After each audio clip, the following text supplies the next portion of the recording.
White text over video of past events. Logo, Chicago Cultural Accessibility Consortium. Professional Development Series presents Leading Accessible Virtual Programs. Presentation slides on left 3/4 of screen. At top right is mini video of presenting speaker. Hi, everybody.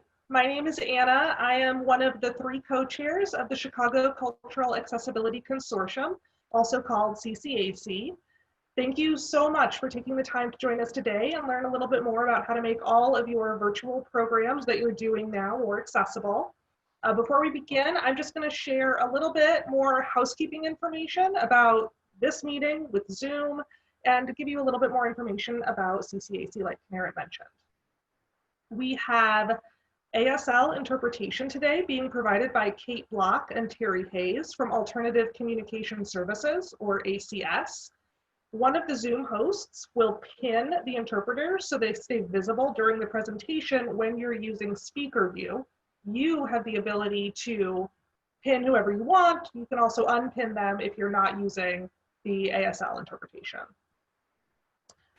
We also are turning off everybody's video and microphone and asking that you keep yourself off video and off mic if you're not presenting.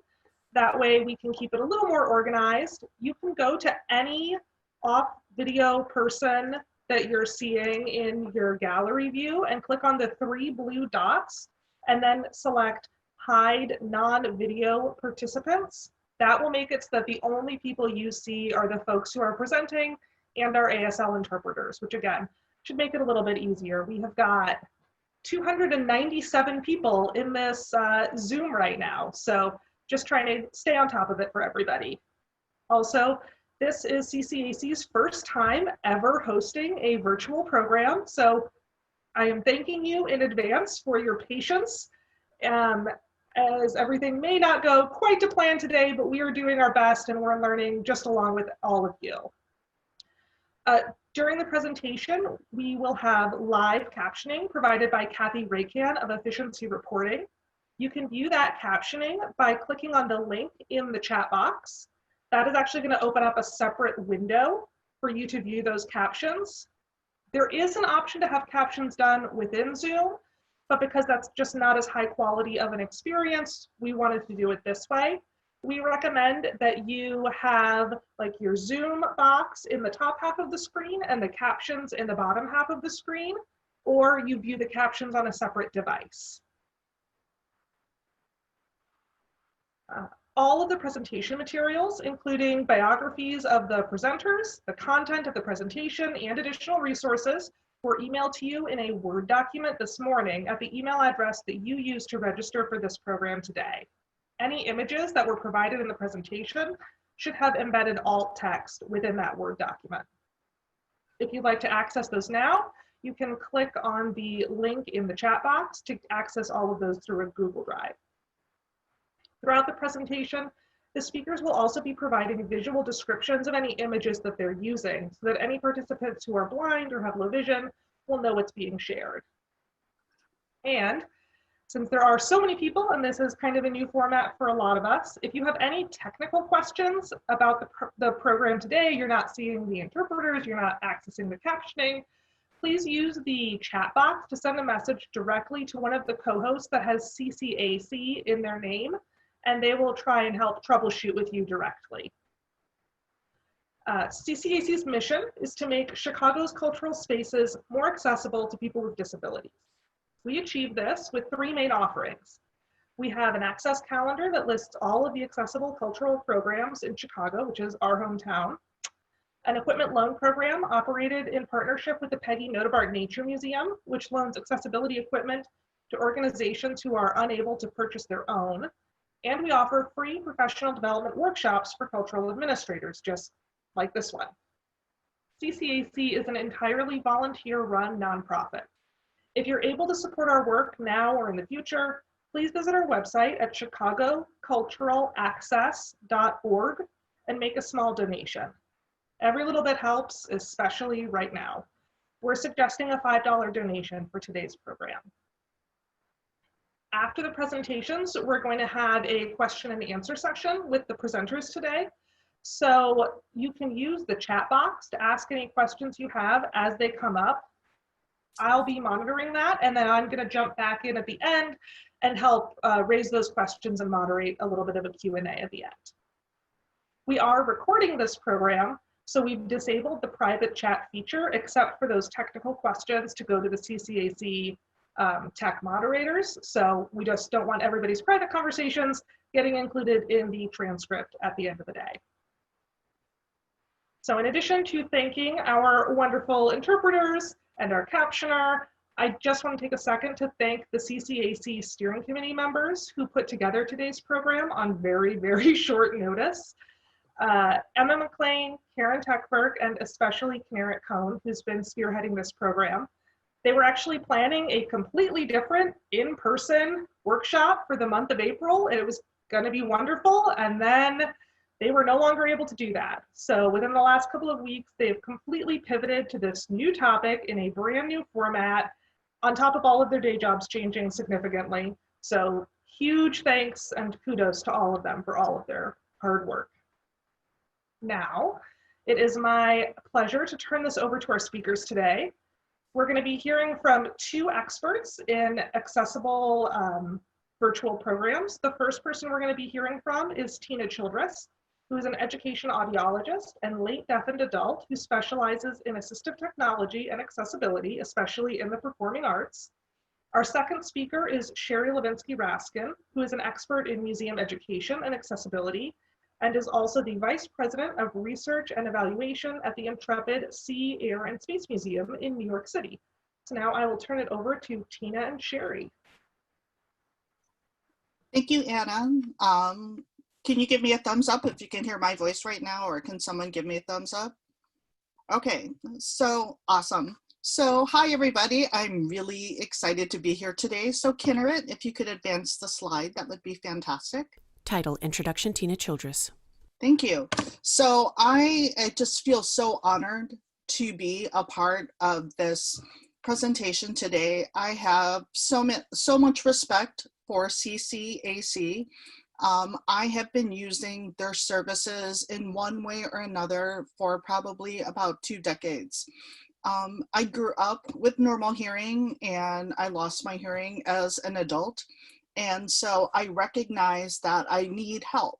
And I know that CCAC and their partners and their education has done an amazing job working with local theaters so that I don't only have to go to the big theaters to get access, but I can go to the smaller theaters. And so thank you very much to CCAC for that.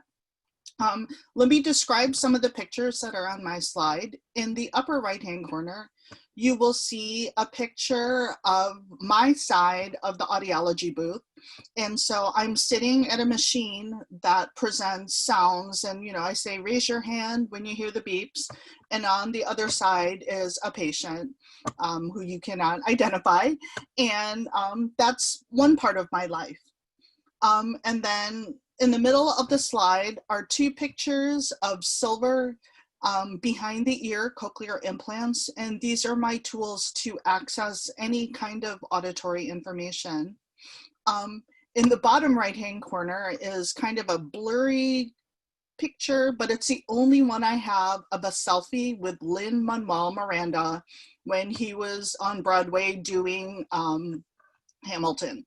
So I was kind of stalking them out at the stage door, and I love theater. I love seeing shows. I've seen probably 50 shows or more in the past just like 6 or 7 years. So thank you to CCAC. And so my purpose in presenting today is to help all of you in the audience know kind of what is out there in terms of accessibility when you are educating the theaters or helping them also understand, if you're going to put on a virtual programs, what things do you need to have in place in order to make it accessible for all?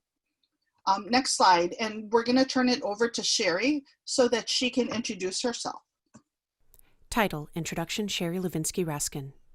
Excellent. Hello, everyone, and thank you to CCAC as well, and to Tina for co-presenting today. I'm very excited about this.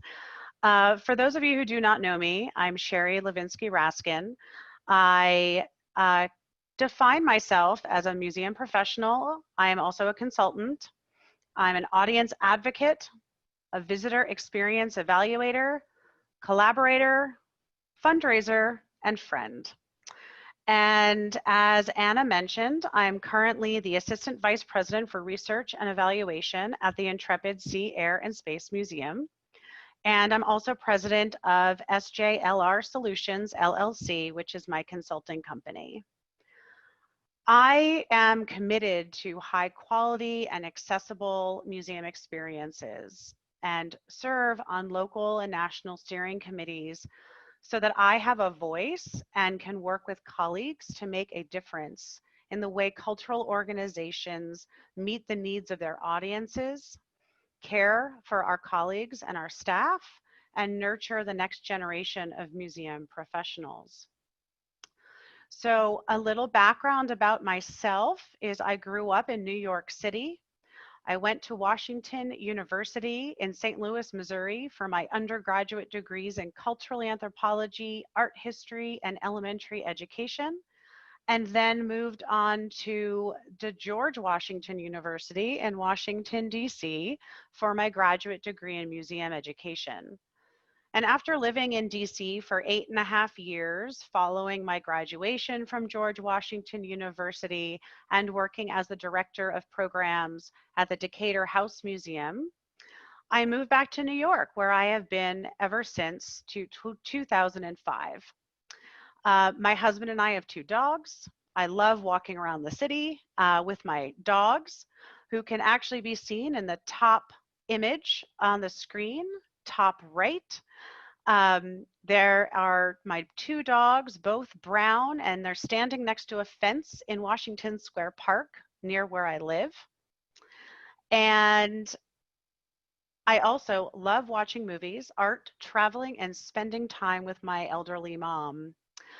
There is a photo of me on the bottom right, and that is an image from the American Alliance of Museums last year when I was giving a presentation and speaking outdoors, and you can see me there holding a microphone. And similar to what Tina said, I am really delighted to be here with all of you and to share best practices, tips, practical ideas for designing and leading virtual programs and meetings. So back to you, Tina. Title: The Need for Accessible Virtual Programs. Thank you, Sherry. So my portion of this presentation is going to focus on working with patrons and customers and anyone that is deaf or hard of hearing. So that's where I'm going to be coming from. I'll be talking about the implementation of things like closed captioning, ASL interpreters, and some other issues. So next slide. Title: Planning this webinar. So the one graphic that I have on the slide is a blue kind of thought bubble. And I put that up there to represent how hard the planning committee here had to think about this presentation, since this is the first time that we've done something this large, something this big in this virtual kind of community. We wanted to make sure that we were able to address all of the accessibility needs that people might have. So we wanted to make sure to accommodate people that are deaf or hard of hearing, deafblind, or low vision. And I'll talk about how even some of the accommodations that we have for people that are deaf or hard of hearing can also help people that are blind or low vision. And that would be in the form of things like alt text and things like that. I think I speak for everyone too, that, what we also realize, even in just practicing for this presentation today, is that we all need to be flexible. So all of you guys out there, understand that things are going to change. The way that I'm going to present this can apply to kind of all different kind of platforms. And here's the thing that I've been realizing is that all of these different platforms are all scrambling to accommodate these millions of people that all of a sudden are getting online. They're doing things like listening to their customers. They're making updates to things. So understand that you may think that you have the step-by-step protocol for how to set something up, and then you try it and all of a sudden it doesn't work. Okay, and that's what we've been noticing, like with Zoom, and Sherry is definitely an expert on this, and it's been consistently inconsistent. So just know that it may not work out the way that you think it might. So just to have grace for everyone all around. And I hope the participants understand that as well. Next slide. Title, glossary. There's a lot of text on this slide, and let me summarize it for you. First, I'm going to describe the graphic. There is a black and white logo that looks like a sheet of paper with a magnifying glass looking at it. And so that is just kind of my representation of a glossary. So I may say some words and I want to make sure that you understand what they mean. The first one is CART. And actually I need to change that definition. It stands for Communication, Access, Real-Time Translation. So not computer aided. Communication, access, real-time translation. And basically what that means is there is a live captioner, and today our captioner, her name is Kathy Rajcan, R-A-J-C-A-N. I've worked with her across many settings over the years, so thank you so much to Kathy and also to our interpreters for being here today. So CART is actually generated by a human captioner, okay? It's not automated captioning, which I'll talk about in a little bit. The second bullet point says live captioning. And again, this is just like in general, kind of the umbrella term for when a human person gives caption or provides captioning. You can have live captioning that's not done with CART. Sorry, I should back up. CART is done by a person who is using a stenograph machine, like what you would see in a courtroom. And so live captioning sometimes can also be provided by someone that's just on a regular computer. Okay, so the next or the last bullet says automated captioning. And so there are options now available that allow people to use speech to text apps or programs on the computer. They are features in some of these video conferencing platforms that will listen to the voice and then analyze it and will produce captions or subtitles. And so we're going to talk about the advantages and disadvantages of that. So next slide, please. Title, best practice, use a live provider. So best practices, whenever you can, use a live provider. I cannot stress this enough.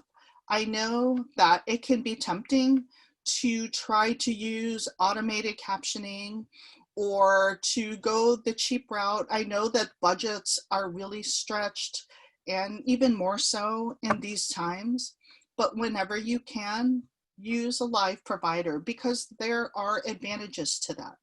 So if, let me describe also the images that are on the screen. There's one image of the torso of a woman, and her hands are in front of her stomach, and she's making the sign for interpreter. And that sign looks like the sign where you kind of look like you're pinching something and the hands are put together. There's another image to the right of that, which is a picture of fingers on the stenography machine, which is what what I'm using to represent CART. And so going back to the bullet points, if you use a live provider, you know that they can do things like ask for clarification. They can tell you and give you feedback like slow down or I didn't understand what you said. The other thing a live provider can do is to indicate who is speaking. When you're using automated captioning, you don't always know who's speaking. So Kathy, knowing that I'm presenting and Sherry's presenting, and then we have the CCAC members that also might be talking, she can indicate who's talking. So that's wonderful and very helpful. The next bullet point says they will describe if there is a non-speech sound. So for example, if I'm in the middle of a presentation and all of a sudden my phone starts ringing in the background, I might see in the captions like a parentheses sign and then phone ringing. And so that's not always something that automated captioning can do. The other thing that live providers can do is they can correct mistakes. So let's say Kathy starts typing something and the wrong word comes up, she can then go back and actually correct it. And the same thing can happen with an interpreter. You know, they're going with the flow and they realize, oh, I signed the wrong sign. They can go back and describe that, oh, this is the right sign, okay? In terms of the automated captioning that's out there now, so these are the ones using speech to text technology. You know, some people are like, well, you know, there's so many apps and things out there that are free or of little cost. Well, I should go with that. Another advantage that they might see is that, wow, it can be really, really fast, maybe faster than what you might see with the live captioner.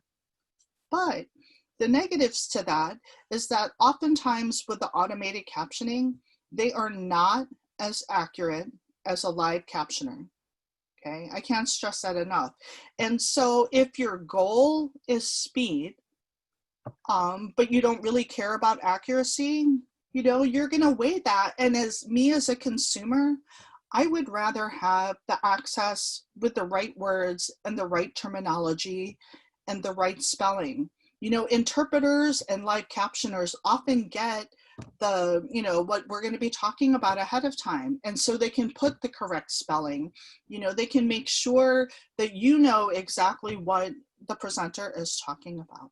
Okay, so those are some factors that you need to take into account. Next slide, please. Title: Hire a CART captioner for remote captioning.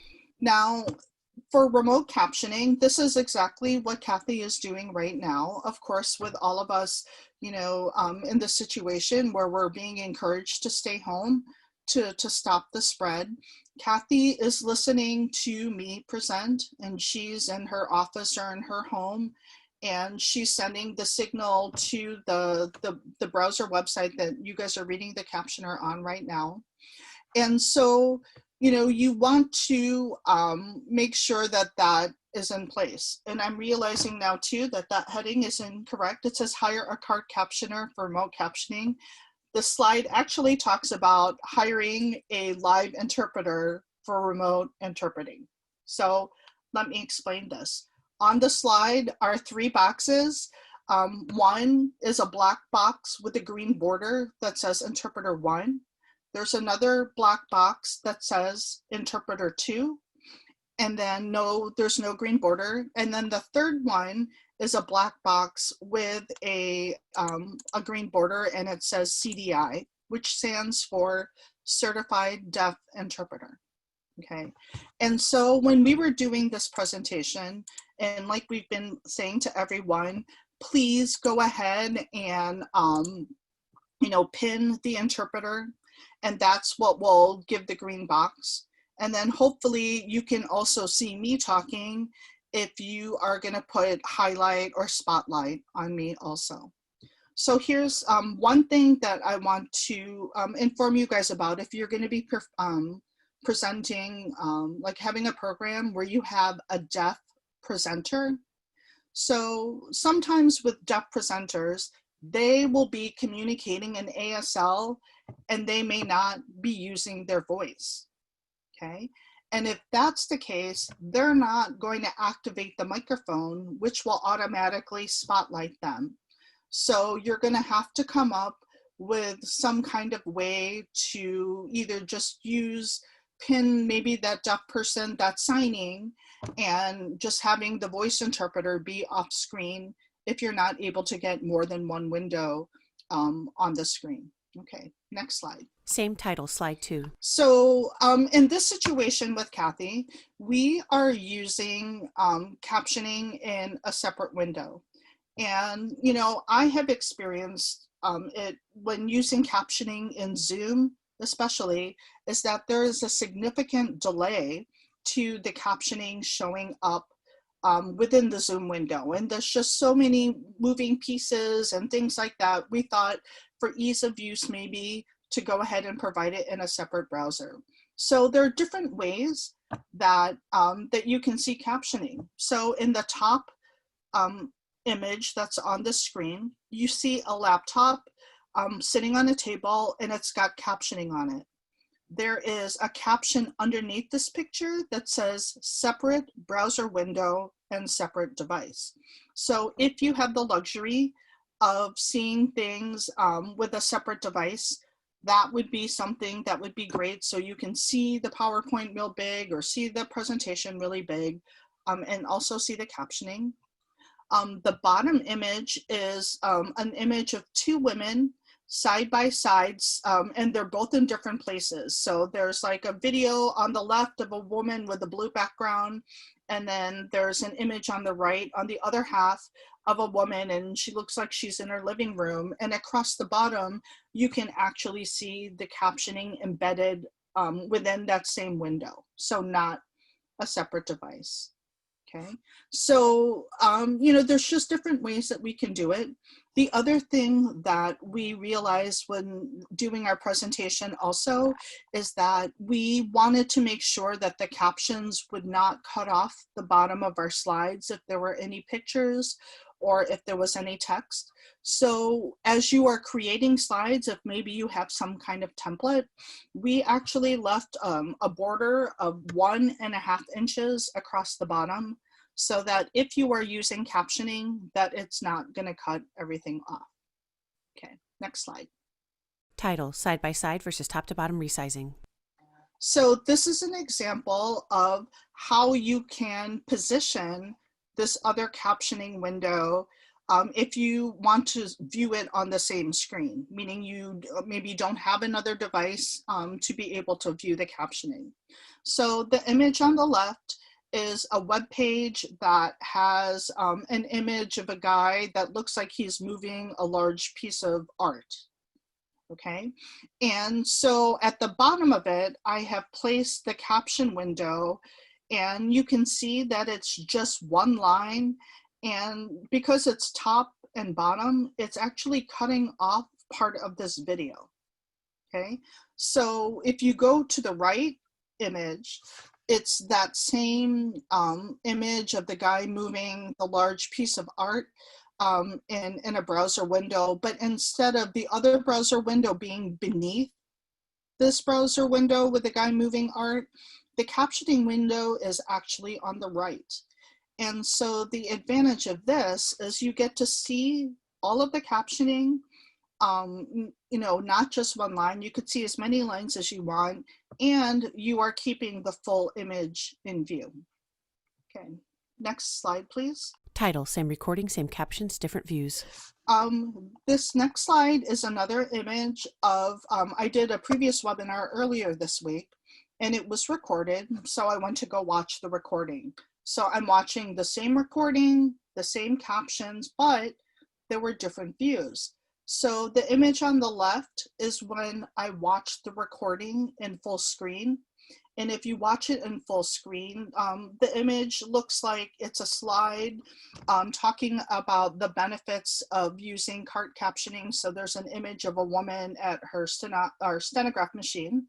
And then you can see all of the captions across the bottom, and you can see the full slide on top of that.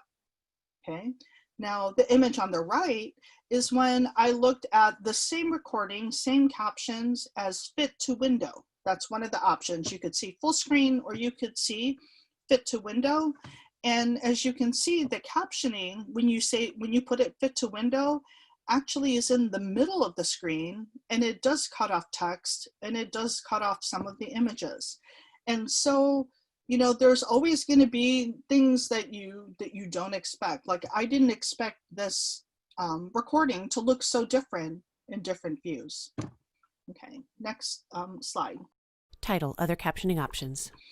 So there are other options that you can have as opposed to using a live Cartwriter.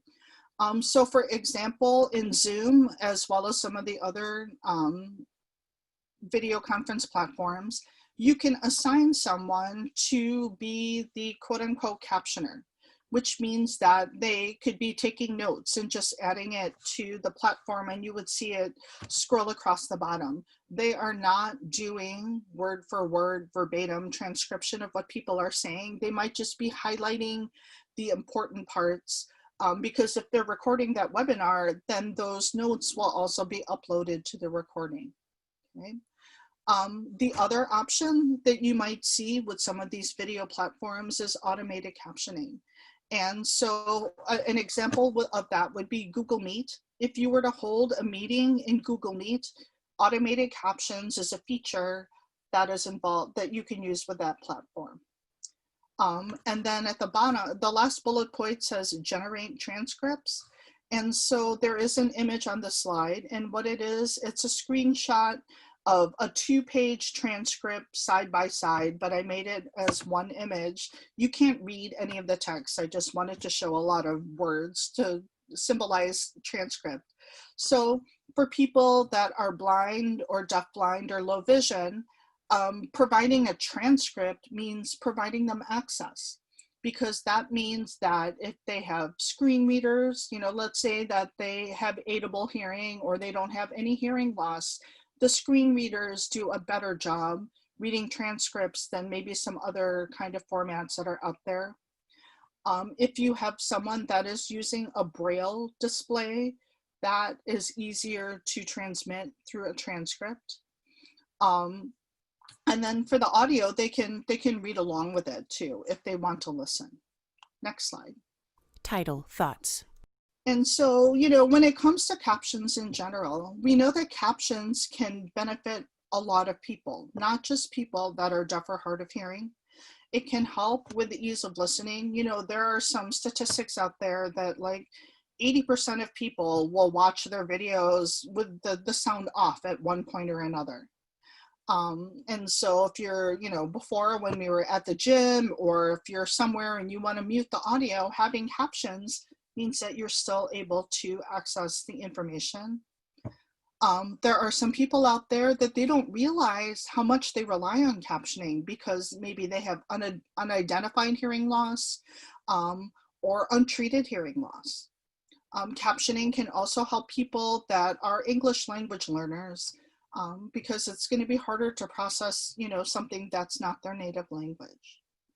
The other thing I'm going to stress is from my perspective as a consumer, I am the kind of person that when I know I'm going to an event and that I'm going to need some kind of accommodation, I will try to contact the venue at least a month, if not 2 months ahead of time, and let them know, hey, want to let you know that I'm really excited to see your show, and I would like to have captioning for this performance. Or I would say I would love to have access to ASL interpreters for this event. Okay, and so there's there's an image on this slide. It's a black box with big, thick yellow lettering that says nothing about us without us. And so when I talk to my peers that are deaf or hard of hearing, I tell them you need to tell people exactly what you want, because if you don't, they're going to assume that you need A or B. And so, for example, you know, I've been to several events where people have had to fight for captioning, whereas the venue says, well, I'm providing you with ASL interpreters, but the point is not everyone understands or uses ASL. And vice versa, you know, they provide captioning and someone would prefer ASL interpreters.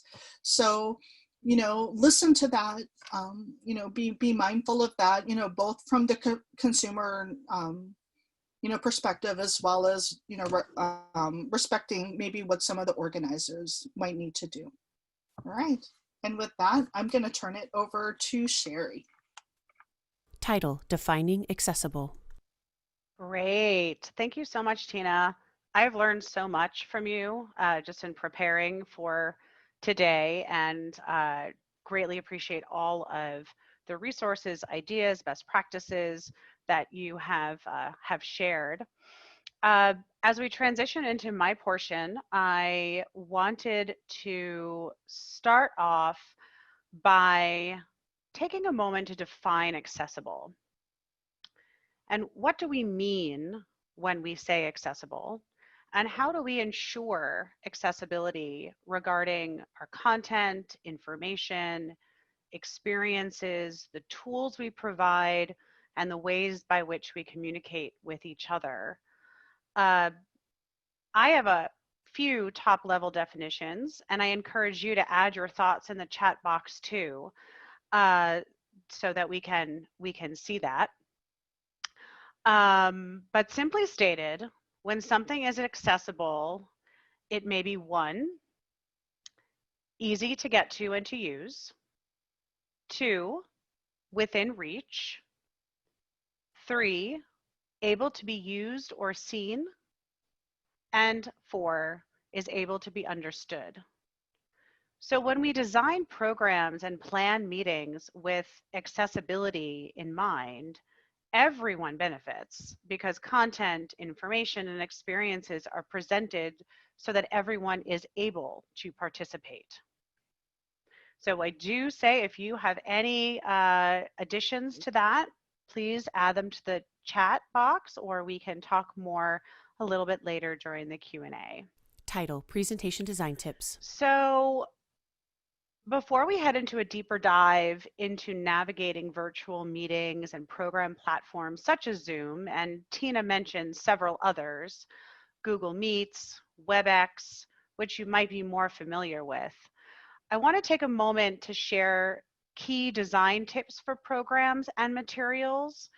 Now, these are some that are not specific just to the virtual space, but they are key design tips for web, for materials, for presentations. So I wanted to take a moment to go through each of these that I have on the screen. And these are some best practices for visuals and are especially important for designing for audience members who have visual, auditory, or cognitive impairments. So the first one is providing a clear and visible text. And titles, for instance, should reflect what is on the page contents. Text should be concise. Areas around text should be free of clutter, designs for design's sake, and overlapping images or images that are closely grouped together. My default font, for example, is Arial. It's clean, it's clear, it's easily read by screen readers, and it's also what's known as a sans serif font. So for those of you who might be unfamiliar with what that serif actually means, it's a decorative aspect to a letter that might be found in some fonts like Times New Roman, for example. And another alternative other than Arial might be, for instance, Calibri. So there are just some that are easier for screen readers. They're also just cleaner and easier for anyone to read. So audio components. Whenever you have materials that list audio components or links to an audio or a video, it's really important to include visual and text cues so that is, oh, can you go back? Slide changes forward then back. Thank you. Thanks. So that's the second bullet, visual text cues for audio components. including those icons representing speaker sounds, for instance, or a microphone or a loudspeaker that provides information for anyone to know that there is a video or an audio element to click and then open. In a presentation such as this, using an icon also presents a prompt and prepares participants that an audio or video component is coming. Captioning is also essential, and Tina talked about this for any audio or video components. Cannot stress that enough. So that is really crucial and should be a priority whenever anything is uploaded to the web, whenever it is a link that is embedded in materials, and whenever it is part of a presentation that you are showing, for example, in a room, in an auditorium, etc. So the third bullet, changes in colors. Color should actually call out meaning. It's a really powerful tool in any presentation, but it needs to be used wisely. And I say that because color can provide information and call out significant items, but it also can cause confusion. It should always be accompanied by some other visual and text cues. And a couple of examples of what those may be are headers and subheaders. It's also something to think about, is your font bolded when it's in a color? Can you use a pattern? Can you use a larger font size? Saying this is, consider participants in a program or a meeting who have color blindness. They have low vision. They have age-related vision loss. Or perhaps they're actually looking at your presentation on a monitor or a screen or through a projector that has different color renderings. And there's also the consideration that depending where the presentation is being given, you have variations in light. So color then can be perceived in different ways. So it's very important to think about that. Color contrast checkers are available in just about any platform where you can, look at that and see if your colors are in strong contrast. For instance, foreground to background, or the font face to the background. So when using color, I really think it's important to avoid color coding, except when the color is accompanied by another cue, as I just mentioned. I highly recommend not using underlines, because underline is typically noted as indicating a hyperlink. So avoiding that is really important. So the fourth item, bullet, multiple visual cues.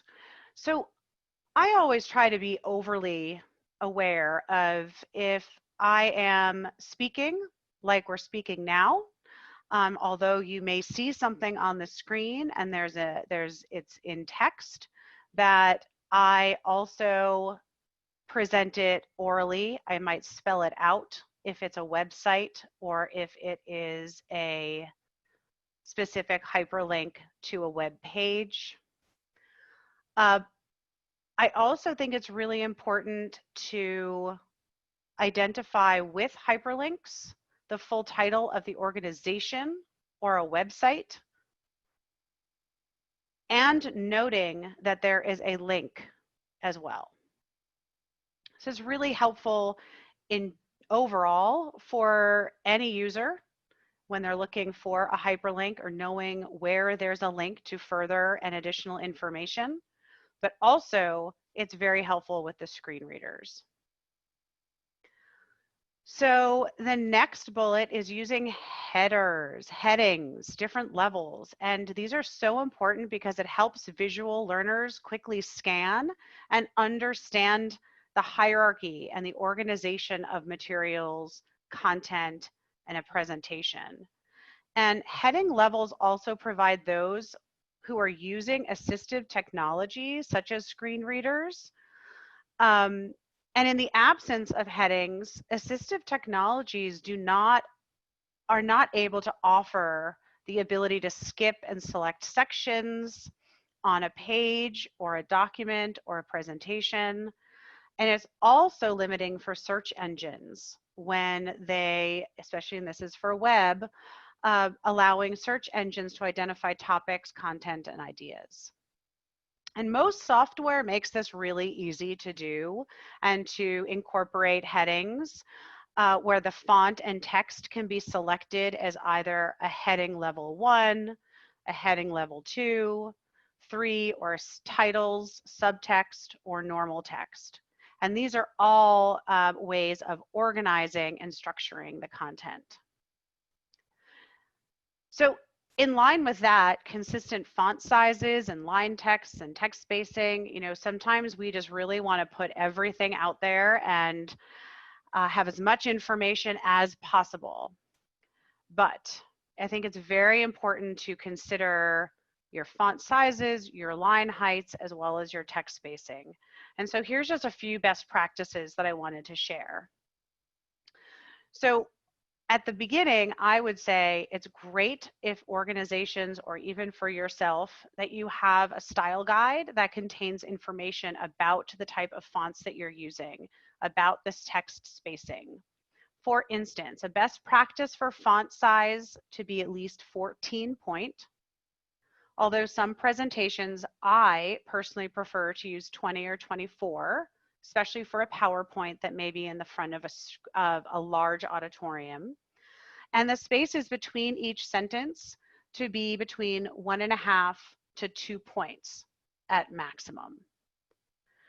It's also important to consider that if text and images are really close together, it might be difficult to notice where one element begins and another ends.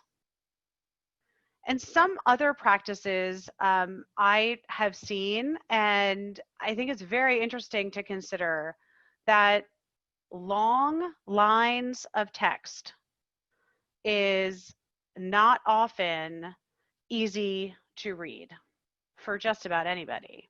But I will say that for those who have low vision and vision disabilities, including narrow blocks of text makes it easier to move from one line to the next. And some best practices that I've been reading about really recommend no longer than 80 characters per any line. And those of you who know me well know that I strongly believe that when preparing a presentation or materials, all users need to be considered. And that means structuring and organizing your content, your pages, so that's understandable for anyone who may be using a touch screen, a typical mouse and keyboard setup, or any adaptive technology.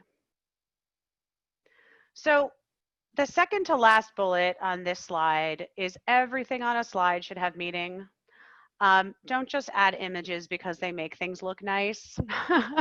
It just clutters the information. It makes it hard for consumers and users using screen readers to really get the message of the presentation, and it can just become very confusing. So be deliberate and make choices about what is on a slide. And then at the very last point I wanted to make in this presentation design tips piece is that when an application, when there's a presentation, including charts or graphs, having clean text alternative allows the user who might have a visual or cognitive impairment to have an alternative method for understanding how data points relate to one another. So a couple things just to think about is, even if you're going to put a table into a presentation or into materials, 2 columns, anything that has more than 2 columns or row headers together can get complicated to navigate. And nested data can cause screen readers and users to become trapped in the table and unable to navigate away. So I think that's really, really important. And just to kind of close out for this slide, you may have other presentation and design recommendations, and I do encourage you to share them. There are many, and many are actually preferences, as long as they are within some best practices and understanding the assistive technologies that participants may be using. So this program is meant to share these ideas and support the work we do and what we are going to be continuing to do. So many of us right now are repurposing content that has been delivered in different formats, not virtually, not in a platform like Zoom or in WebEx or in Google Meets. And it's important for us to be thinking about all the different components that we need to embed and plan for. And Tina did mention earlier that when you have a hearing loss, trying to hear on virtual platforms can be exhausting, and that this is also the case for other audiences who may have disabilities. So really thinking about the users, all users, I think is very important. Title, Zoom settings. So moving on to the next slide. These are a list of settings, Zoom settings in particular, and many of these are also very similar in other platforms that I wanted to talk about specifically as it concerns accessibility and ways that you can navigate and prepare and present. So on this screen, we have passwords, participant audio and video, chat features, co-hosts, screen sharing, nonverbal responses, and closed captioning. So I'm going to go into each one of those now on the following slides with some images and snapshots and screenshots and a bit more information. Same title, slide 2. So this is an image right here. Just to show you the back end. For those of you not familiar with Zoom in particular, this is what you have on the back end, where you not only just have what you set your meetings up to be like, but there's additional settings.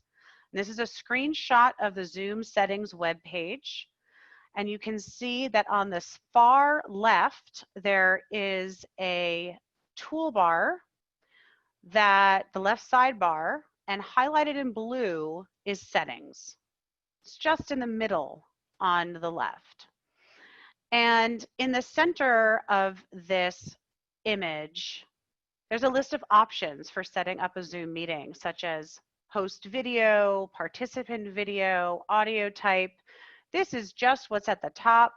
I could have screenshot it all. However, we're going to go through more of those others in just a moment. So let's start with the first one for passwords. So passwords on the next screen. Same title, slide 3. Perfect. So I recommend disabling passwords for meetings when using a virtual platform, whether it's Zoom or WebEx. It just eliminates that extra barrier for participants to participate and to enter. It adds another level. Now, granted, there are issues with that. We've probably heard a lot. Everyone's using Zoom these days and other platforms. And, we do know about the potential for Zoom bombing, which was a word I just learned the other day, or links being shared and individuals joining meetings who are uninvited. So yes, that can be a problem. But when thinking about accessibility and making it accessible, making it within reach, making it something that everyone can use and participate in, I recommend disabling the passwords. Now, on the back end, you are able to combat that situation as a host for a meeting or a program, and you can remove people who do not belong in your meeting. You can remove people for other reasons. For instance, chat topics or video. So a lot of different things where there might be a need to remove someone. So the top box at the top of the screen is what you would see in the settings screen. It's a white box with a black border, and it's a screenshot of that Zoom setting for passwords. And to the right of the explanation for passwords setting is a toggle switch that is set to the left, and that indicates that that setting is off. And that is how I generally do it.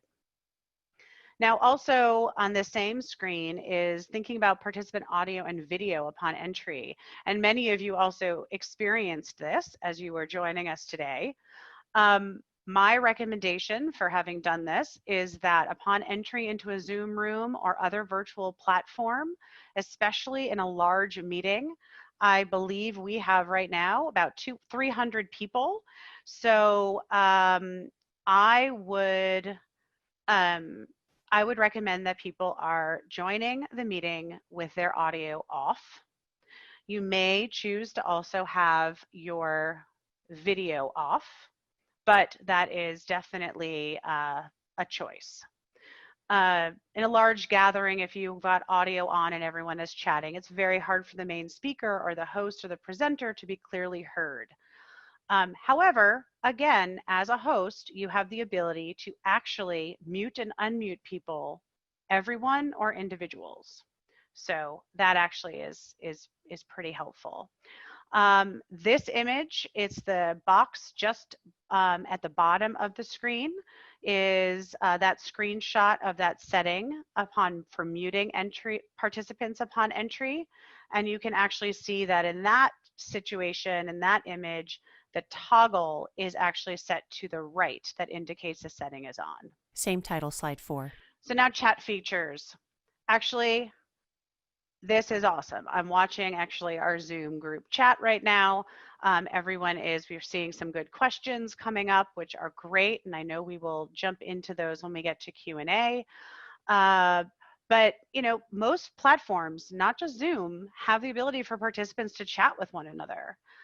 As well as chat directly with the host, as well as have private conversations via chat. Depending on the meeting structure, the number of people, the program, it might be a good consideration to restrict chat. So it's just between participants and the whole group, like we are doing here. Allie is asking a question to everyone, which is great. Off screen. Or you may want to have it so it's participants to host and restrict that individuals can communicate with one another privately.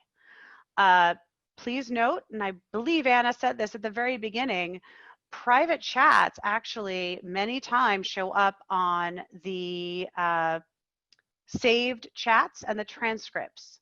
So even though you thought you might have been saying something privately to someone else, that may actually show up in the transcript. So here I actually have next to the chat features piece, there's this white box with a black border, and this also shows that screenshot of the chat, private chat, and auto saving with the same information as I mentioned before. My settings all have those toggle set switch to the right that indicates the settings are on. And then co-hosting, allowing someone else to have in-meeting and program control is really important. They will have all the abilities for controlling the screen, managing participants, muting people, turning videos on and off, moving slides through, things like that that are really important. I always recommend enabling co-hosts, and this doesn't have to happen ahead of time. This is not something you need to do a toggle on the back end. It is an option that you will have in real time. So it may make people nervous that someone else has automatically ability to do all those things.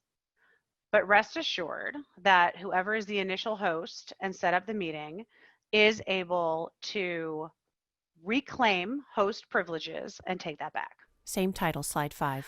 On the next screen, there's two items that I think are really important. Sharing screen, which is what we're doing right now.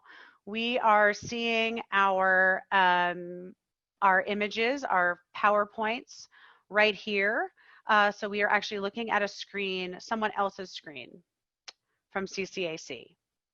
Now, screen sharing allows you to determine, you can actually on the settings side, this top box is this white box with the black border that shows the screen sharing, who can share, who can start sharing when someone else is doing it, and then also disabling for other users. You can decide who's going to do it. Depending on what's happening for this particular program, it's host only. So only the host can share it. In other types of meetings, especially smaller ones, enabling other participants to share their screens may be important. It's important to know, though, that everyone sees whatever is shared. So if you are sharing something and it goes live, everybody who is participating can see it. And the other piece is I recommend being really prepared. Close out tabs, close out things that you do not want other people to see. And also, best practice is always to read through if you are going to be doing anything that is becoming visible. So let people know what's on the screen. And then this whiteboard. I find this a really fascinating piece, and actually something that I learned about on a recent Zoom call by mistake when we actually had the whiteboard option enabled. So if the whiteboard option is enabled, then participants can actually write on the screen while a meeting is in session. We had that actually with a children's program, and all of a sudden we had crayon markings and all on the screen, and realized it was because whiteboard was enabled that allowed folks to do that. It was pretty hilarious, but nonetheless, a great learning experience.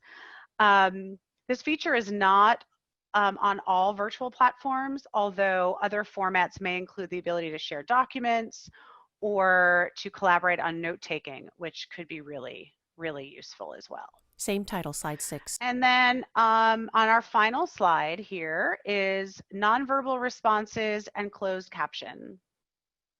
So nonverbal responses offer opportunities for participants to react in various ways to material and content that's shared.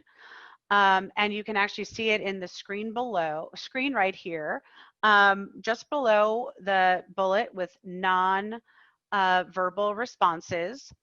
You can see a box, a black box with two hands. One is clapping and one has a thumbs up. And these are found on the participant toolbar with the reactions image, which is the smiley face, the white smiley face with reactions.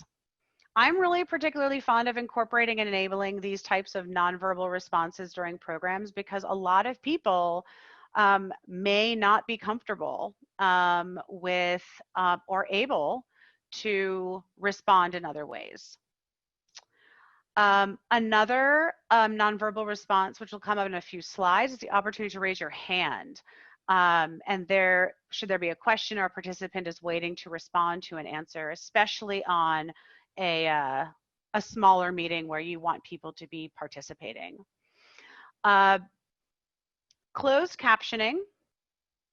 Tina spoke a lot about closed captioning, and I just wanted to note that closed captioning is available on the back end as an option to enable or disable. It is also on the participants' toolbars if they want to opt in and use it. We made the decision not to do that and to only do the stream text instead, just because of the delay and the more higher quality in terms of using a third party, and the program and platform that we are using is Stream Text. And you can see here, as with the other ones, there are both white boxes with black borders. The top is a Zoom setting for the nonverbal feedback, and the bottom white box at the black border is for the settings for closed captioning and saving captions. And do note that if it is something that is in the moment, if you're going to be doing closed captioning through Zoom, you can either assign it to a participant to type, and they're responsible for that, or you can have a third party who does it right into Zoom. And again, we just made the decision to not do that. Title, Zoom toolbar. Then on the next slide, I just wanted to show a larger image of the Zoom toolbar, just to note that different toolbars for hosts and participants. This is an example of a host one where you have quite a lot of options from left to right. We have mute on the very far left with a microphone above it, video with a camera above it, invite with a person icon with a plus sign that enables you to invite others while a program or a meeting is in process. Manage participants. In this example, you can see that next to the two-person icons, just above manage participants, there's a number next to it. And here you just see one because my test image was just me, so it was just me. Then you also can see there's a polls with a vertical bar chart above it. You're able to ask questions to the group in real time. You can share the screen, green box with a black arrow, and then a record button. There's closed captions, which we just noted and mentioned, breakout rooms, reactions, and then on the very far right for the host is end meeting. In red font, and on participants view, which you all probably see, it says leave meeting in red font. Title, managing participants. So I want to just call out two different things. On the next slide, managing participants, I zoomed in on the portion of the toolbar that we just reviewed with the mute and the video, and then invite, and manage participants is on the far right of that black rectangle. And once a host pops that up, and similar actually to a when you're a participant, you can click on that and then you will see the list of participants' names. Here again, it was just me. And at the bottom are multiple options for the host to mute all, remove participants, etc. Indicating and responding to people with yeses or nos, those types of things. Title, polling. And on this next slide is polling. And I don't know how many of you have actually experienced this, but I do think that it is a great option for asking questions in real time during a program and a meeting. And similar to the previous slides here, I've zoomed in on a portion of the toolbar that shows the polls on the right.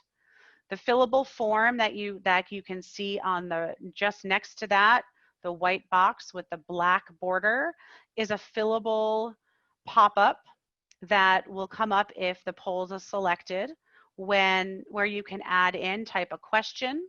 You can then add in as many options as you want. It's going to be a multiple choice question.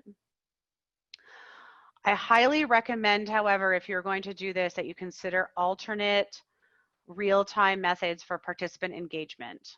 Not everyone is going to be comfortable with responding to a poll or able to respond to the poll on the screen. So alternate ways of engagement so that everyone can share their ideas is to encourage putting those into your chat box. Texting, sharing a cell phone number where when a question is posed, individuals are able to text responses, or even using social media hashtags that can be active both during a program or a meeting and even after. Title, social media tips. And on this next slide, I would be remiss not to mention for social media tips, should you not be aware, I became aware in a recent program that I participated in, that adding in alt text or image descriptions is just not easily accessible and easy to do unless you have on the back end set your settings to do so. So on the screen here are two images. The one on the left is a screenshot of a portion of the accessibility settings for Twitter. And I specifically call your attention to enabling image descriptions. And again, this is not an option in our real-time, fast-paced social posting on Twitter unless you have enabled it in your settings. And then similarly, the image to the right is a screenshot of the accessibility settings for Instagram, which, similar to Twitter, has to be enabled under advanced settings. This too is not an option unless it's enabled. By enabling these settings, individuals, users, participants who are using screen readers or other assistive technology will actually hear the descriptions of the images posted in their social media feed. Title, breakout rooms. And then finally, I mentioned in the larger, looking at the larger toolbar for hosts, that there's breakout rooms, which I think is actually a great feature. However, it has some limitations. So let's first say that it offers the opportunity to hold smaller group discussions about the same or various topics. When doing this during a meeting or a program, I always recommend selecting a facilitator and note taker for each breakout room. And when this occurs, when you're going to actually move people around, everyone starts in a main Zoom room, similar to where we are now. And then the host either manually puts participants into rooms based on selected topics, or if topics are irrelevant for the conversation, that can be done automatically and a certain number of participants can be placed in a room. Now, I definitely, again, recommend a facilitator and a note taker in every room, and also guiding questions are great to circulate ahead of time to make this most efficient. I want to say, however, you note that we have ASL interpretation occurring as well as closed captioning. So when you do breakout rooms, keep in mind that if you have participants who need ASL interpretation, you would need to also have an ASL interpreter in every breakout room. And if not, then anyone who needs this would actually need to go just to the room where the ASL interpreter is. Not ideal, not a best practice. So highly recommend that when the decision is made, it is made with all these things in mind. I also wanted to note that captioning does not occur in breakout rooms either. So the captioning is something that only occurs in the main room if you are doing it through Zoom. And thus my recommendation for a note taker that can be then shared out afterwards with a transcript for the meeting or the program. Title, thoughts. So on the final slide here for me are some of my thoughts that I just wanted to close with. So if you're unsure if your work is properly formatted, use accessibility checkers while creating your documents. Or also, if you have colleagues, if you have advisory groups, ask them to review it for you and get their feedback. Find out what's working, what's not, and make adjustments. Build accessibility into the design process. Don't wait for the end. Don't think about it as an afterthought. It has to be a part of thinking about all the users, all participants, and how they have access to what you are presenting. Listen to and respond to your meeting or program participants. Always consider multiple methods for communication. Give options. Allow people to participate in the way in which they're most comfortable. And again, finally, everyone benefits when your presentations, programs, and work is designed with accessibility in mind. Title, resources. So I know on the beginning of the presentation, well, actually before the presentation today, a lot of information was shared, including some resources. So here are just a few that we included. Tina Oh, there you are, Tina. Great. Tina, do you want to take it away for this first one, and then I will add on to those that I was recommending as well? Sure, I'd be happy to. So the first bullet point are resources that are related to CCAC that they have on their website. So lots of great tips, from the accessibility standpoint for a bunch of different things. I obviously focus on working with clients that are deaf or hard of hearing. So my link that bit.ly link, the bit.ly/Tina Childress Resources. I have this tendency to kind of hoard and collect information, and then I make lists. This is actually a list of my lists. And so on there are links to things like I've done 2 blog posts recently with everything that has kind of happened, talking about captioning options. So I did see a question about, well, why are you using stream text? And talking about some of the pros and cons to that and some of the different options. There's also a blog post about how to add captions. I also have this social bookmarking website on Raindrop. That's the name of the website. And you can search it by categories. And so if you're still curious, anything that, that I'm thinking about that has to do with video conferencing has a video conferencing hashtag. I've even gotten as specific as adding a tag for Zoom or adding a tag for WebEx or Google Meet, depending on the platform. And then soon, probably by next week, I am working with someone to create a knowledge base.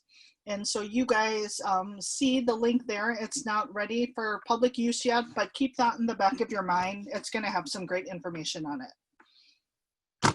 On to you, Sherry. Same title, slide 2. Excellent. So on the next slide are a couple more resources. As I mentioned, I was previously a steering committee member for the Museum Access Consortium.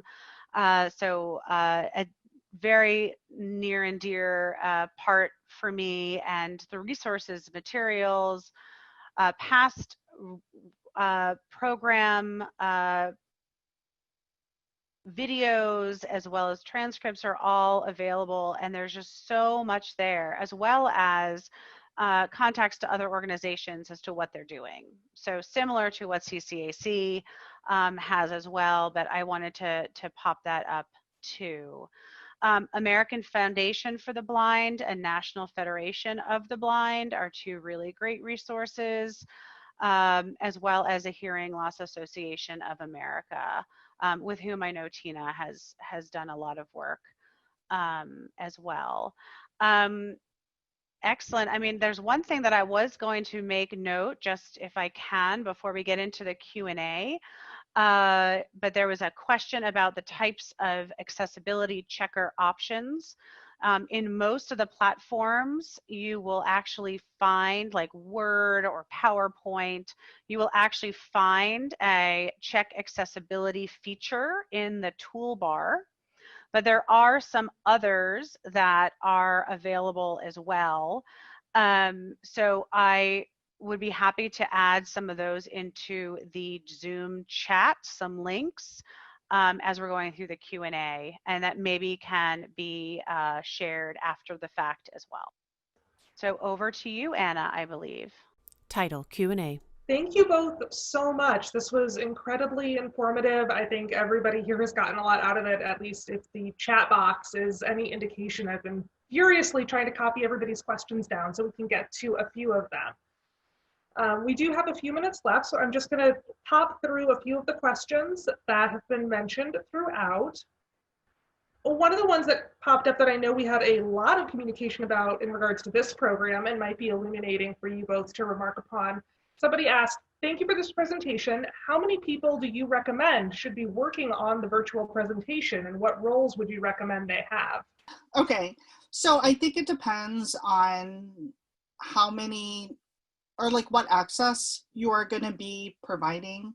So for this, we have me and Sherry, which were the two presenters. We had Kinneret Cohn, who was doing kind of she was the master dictator. Is that what you called it earlier, Sherry? And we have Anna and we have Hillary, which they were answering questions from the chat box. We have the two interpreters and we have the card captioner. Okay, so for this webinar just here, there were 8 people that were involved on the back end of making things happen. Okay, so I completely agree with Sherry. At the minimum, even if you're not providing access, which I am definitely not advocating for, but you need to have a moderator, because as a presenter, there's no way I could do presenting as well as moderating the questions, as answering questions, because there's also a really, really steep learning curve for people that are getting on to the webinar, especially if they've never done any kind of video conference before. Like, how do I turn on captioning? How do I do this? How do I do that? And you have to take at least the first 5 or 10 minutes kind of going through that. Thank you so much. Yeah, it definitely takes a village to put on a webinar, as we learned during our rehearsal for this earlier this morning. Yeah. So Lucas is asking if we could expound a little bit, and I know there's been some conversation in the chat box about the pros and cons of the Zoom captions versus the external captions on StreamText. If you guys could expand on that a little bit. Do you want to talk about that first, Sherry? Yep, I'll start there because I've used both, and I know Tina has as well. The Zoom captioning, it's not that it's bad. It's not that it's bad at all, and it can be done.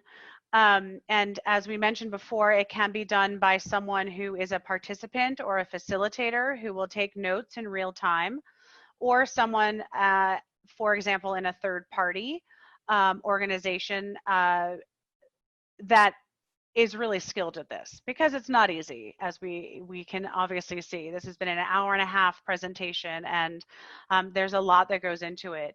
The lag time, however, has been one of the biggest problems, that it is A, it's slower, and B, it often cuts off. And as Tina mentioned, we very specifically added that 1.5 inch height at the bottom where there's no text, no images, because if there were captioning happening in Zoom, it would overlay and it would cover over, depending on how you have that organized. So, you know, it's not that it's bad, it's definitely very doable, but it's just that what we decided to go with, we think is more of a best practice to do so. And I'll let Tina jump in. Okay, so also to Lucas's question, I know that he was wondering if StreamText could be sent to 2 different platforms at the same time. So if you have Zoom and you're also viewing it in YouTube. So Kathy, I'm gonna ask you to step away from your cart duties for a minute, and can you answer me, is it possible to transmit StreamText to 2 different platforms at the same time? And I will wait for Kathy to respond, and then I will read out her response. Okay, so Kathy responded in the chat box, thank you so much. Multiple platforms are available to output to. There you have it from the expert. Thank you guys for expanding on that. I know that was a hot topic of conversation. We do have a question from Hannah, and this was something that we actually talked about a little bit in developing this presentation as well. For public programs where people might take issue with keeping their names private, do you think Zoom webinar is a better system than Zoom meetings? I noticed that this is a Zoom meeting presented as a webinar, which would be a better guest experience. So I'll jump in with that, and I think Tina just recently also had an experience with this that she can expand on. But when I use Zoom, I prefer the meeting format. I think it is a lot more adaptable and flexible and has features that the webinar does not. While we chose to do this more as a webinar style, it allowed us to, on the back end, have more control over what you're able to see and how we're able to navigate from place to place. Now, it is possible to rename. Anyone can rename themselves. And it's actually something that you can, in the top, and I just say this as a moment that everyone can now rename themselves, but on the top right corner of your video or where your name is, there are 3 white dots in a blue square. And if you click on that, you are able to rename yourself. So I can actually decide that I don't want my last name to show, for instance, right now, and I just took it off. We actually have had conversations about that regarding if you're doing programming with families, with children, that you don't want to have last names. Some people, when they call in, their phone number is displayed. You may want that to be private. So absolutely, I think that that works well, or you can just change your name to anything you'd like. So that's just my feeling. I like the webinar. I like the meeting format better than the webinar. And if the name feature is the biggest concern, it's definitely, you can definitely deal with that. Tina? No, I agree with everything you just said. Cool. I think we have time for one last question. It is 3:29 by my clock. So I want to leave people with some actionable tools that they can take and go put to use. So we had a couple of questions about accessibility checkers, either screen readers or other tools that we can use to check our presentations and make sure they're accessible. Do you have recommendations for tools that people can look into? So I actually just started to pop some into the chat, and I'm now trying to find them because there's a lot of chatting happening. But Wave, for instance, there's extensions that can be placed into Firefox and Chrome. There's Microsoft accessibility features. There are definitely more. There's color contrast wheels and different applications to take a look specifically at color or to specifically look at the alt text that's included. So those are just a couple that I just threw into the chat, but that's something that, and I don't know what might be coming after the presentation today, but I know that this is going to be going up on the CCAC website. So probably we can actually expand on that list so that there are some good resources and links for you to use. I agree.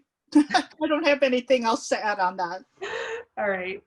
Well, thank you, Sherry. Thank you, Tina. This has been incredibly valuable to everybody who joined in. I hope everybody got something out of it, something they can take back to their organizations while they're putting together new programming to keep us all engaged with each other, even though we're all apart right now.